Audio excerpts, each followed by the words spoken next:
tan bonito como el del faro de Cabo de Palos, el paisaje de las vías y de los trenes de cercanías en Cataluña. Miren, hace apenas 2 semanas esta Cámara aprobó los presupuestos generales del Estado para el año 2017, unos números que la verdad es que en materia de fomento suponen, una vez más, porque no es la primera, una política de mentiras, una política de pedazos y evidentemente también una política de patada adelante.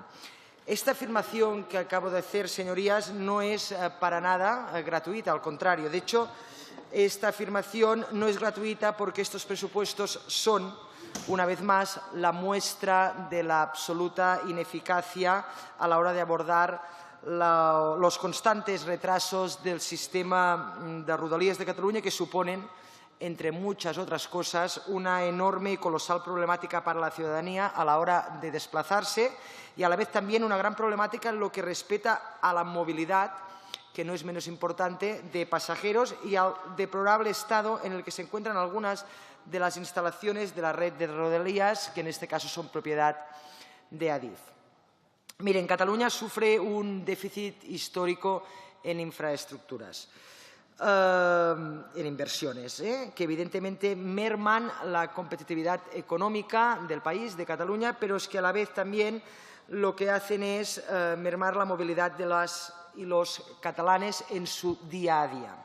Estamos hartos, porque no es la primera vez, ni la segunda, ni la tercera, ni la quinta, no solo lo ha hecho nuestro grupo parlamentario, lo han hecho otros, y por lo tanto estamos hartos y cansados de sus políticas declarativas, y me refiero al Partido Popular, y evidentemente no solo de sus políticas declarativas, sino también de papel mojado. Hartos y cansados de sus mentiras también, hartos y cansados de que el presidente del Gobierno español aterrice en Barcelona sin haber cogido en su vida un tren convencional y delante del empresariado catalán y también, cabe decirlo, de algún constructor amigo, pues nos pretenda sorprender con una lluvia de millones que, fíjense qué casualidad, llegarán a priori a Cataluña, se supone, mediante un plan de Rodalies que va del año 2017 al año 2025.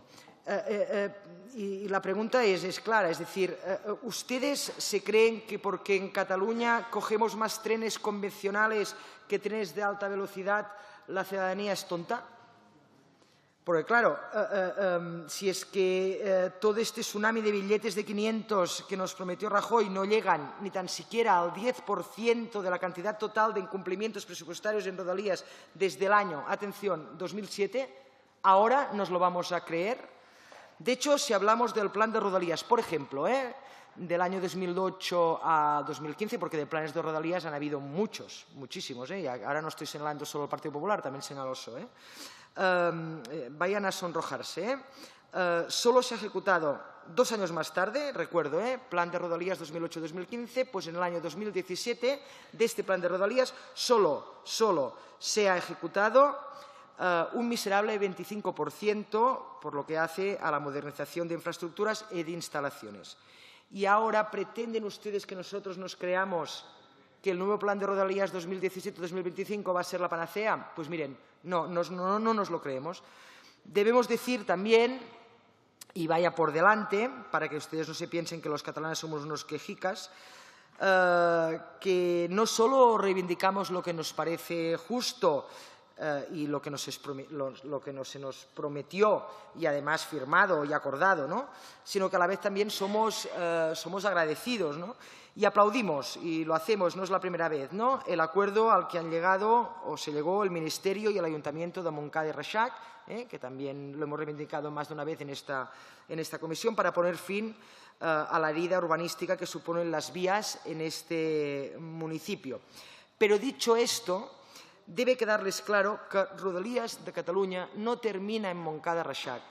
Rodalies de Cataluña empieza en Montcada y Reixac y le siguen el soterramiento de l'Hospitalet, le siguen el soterramiento de Sant Feliu de Llobregat, el tercer túnel de Barcelona, la duplicación de la línea Barcelona-Ripoll, las obras de accesibilidad de varias estaciones de Renfe. Pongo un ejemplo, miren, en la estación de Granollers Centre, porque Granollers tiene 2 estaciones, los usuarios deben salvar 132 escalones para llegar o para acceder a los andenes. Es que estamos en este punto. Sigo, la modernización de la carretera, de la catenària, perdonad, Cerdanyola-Montcada, la modernización de la estació de Torredembarra y un incansable, etcétera, etcétera, que el presidente me echará de la comisión si sigo, porque voy a estar aquí hasta las 7 de la tarde. Acabo con las incidencias de los últimos 6 días. Hoy estamos a día 28 y yo he pedido las incidencias del día 22 hasta el día 28. Hay más de 30 incidencias a la xarxa de Rodalies de Cataluña. Y miren, por casualidad, porque supongo que esta PNL por el Partido Socialista creo que la vamos a transaccionar y la van a aprobar el señor Ruiz, pero en su demarcación en Tarragona, de estas 32 incidencias en 6 días, 16 son justamente de Tarragona. Esto es algo evidentemente insostenible, no solo insostenible, sino evidentemente también inaceptable. Y ahora sí que acabo. Esta PNL pide hechos, pide justicia y pide honor a los compromisos adquiridos con Cataluña por parte de los sucesivos gobiernos del Reino de España. En definitiva, compromisos que se adoptan para y por los ciudadanos y las ciudadanas catalanas, que son ciudadanos y ciudadanas que, como el resto, pagan también y con creces sus impuestos, aunque padezcan, no como otros, un servicio de cercanías que evidentemente no merecen. Nada más. Muchas gracias, señor presidente. Muchas gracias, señora Jordà. Es el turno de los grupos parlamentarios enmendantes, que hay 3. En primer lugar, el Grupo Parlamentario Popular defiende